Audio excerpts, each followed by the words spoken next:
Alright, here we are. Welcome to episode 2. So here, I've gone ahead and drilled a new hole for the oil fill, which is new. Then I 3D printed and designed this little cap with some pretty nice threads if my camera will decide to focus. But yeah, this little hole is tapped, though the walls are so thin you can barely see it. So the threads are a little tough to put in, or the thread. But basically it'll just go in there once it eventually catches all the way. There you go. I wasn't even filming that. But you just take it out. And you want to put it in, you put it back in. You can tighten it up. It's a watertight seal. Uh-oh. I think it's sealed a little too good.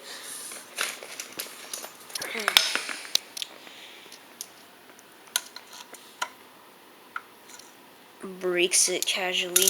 Alright, there you go. So you can take it out, put the oil in, and it's a lot easier than the old system, which was tearing the breather to pieces. And if I'll find it, there is also, here it is, the new dipstick. Ooh, table's fine. New dipstick. This little red area is basically the minimum. Here, I'll just put it in. It just goes in like that, and you put it in as far against the two walls as you can. So basically as angled straight as possible, so it's always the same angle. Like that. Alright, now the red, you can see just barely is the bottom of that flicker, and so the bottom is just barely the bottom of the flicker, and the top is touching the crankshaft, just barely. And I'll probably fill it right to the top, but I'm not sure. So yeah, now we just gotta reassemble the engine.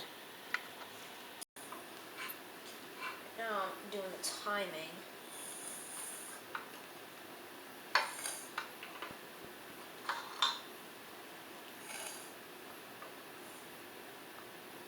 So that's the little mark on the crankshaft. I just line that up with the one on the camshaft, and boom. That's right. As you can see, this mark right here, it's a little hard to see. It's marked by another mark right there, but the actual mark is that little tiny pin right there, lined up with, yeah, my camera's horrible for close-ups. There's another, there you go, finally focused. So it lines, so those two marks are lined up. Get this pump all good and ready.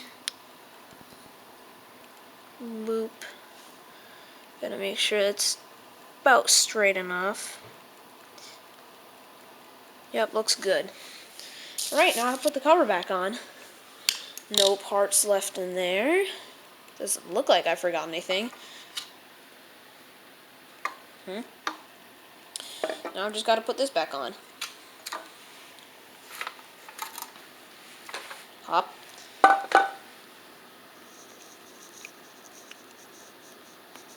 Keeps falling over. Propping this up is real painful.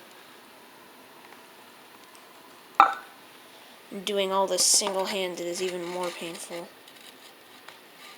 God, those bearings are bad. There you go, it gets better here.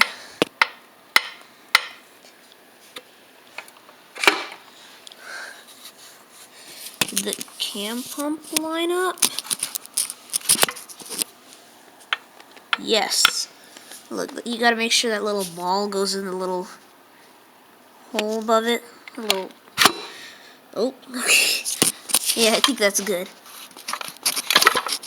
Sorry for the mediocre camera work. Yep, that's in. Alright, now I'm talking. Alright, here it is. We've got the beautiful plug here. As you can see. This little thing just threads out. It's got that little O-ring on there. Might be able to show the threads this time. Nope, just believe me, they're there. As you can see, the crankcase is now closed up.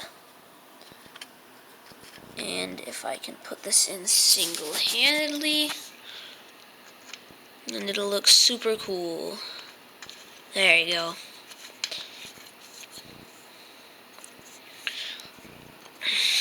Nice. So we've got the oil fill right there, the breather right there. This is where the old oil fill was.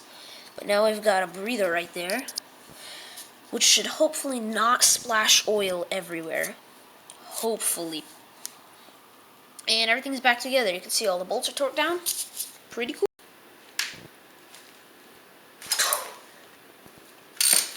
Not really tight. That one was really loose, actually.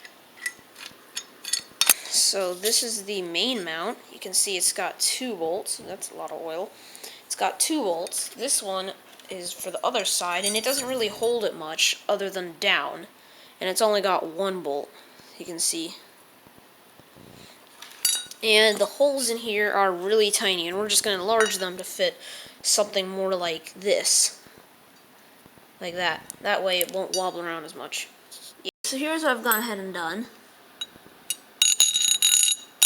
So the hole is a little bigger, as you can see, and now you can slip one of these bolts in there perfectly.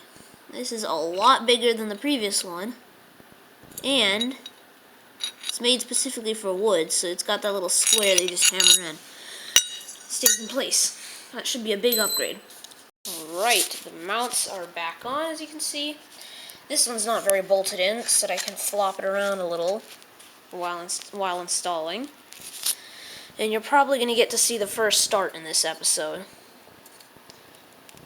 Here's the new breather. It doesn't really go anywhere. It just kind of just comes out the crankcase. Definitely not the best solution, but it's better than what we had before, which was a tube. Alright, I've gone ahead and drilled some holes and installed some nuts. No idea how they lined up because of how sketchy that drilling was. I literally did not give a singular shit about how this is going to line up because I'm going to replace this little mounting board. But it looks like it might line up good enough for an actual drive, which would be pretty cool. But all I've got left to do before the first start is put this on. The first start is just going to be jamming a bunch of fuel inside that pipe without a carburetor and just pulling it and hoping it doesn't explode. And I'm just going to put a rag on the breather to see if it spills oil out.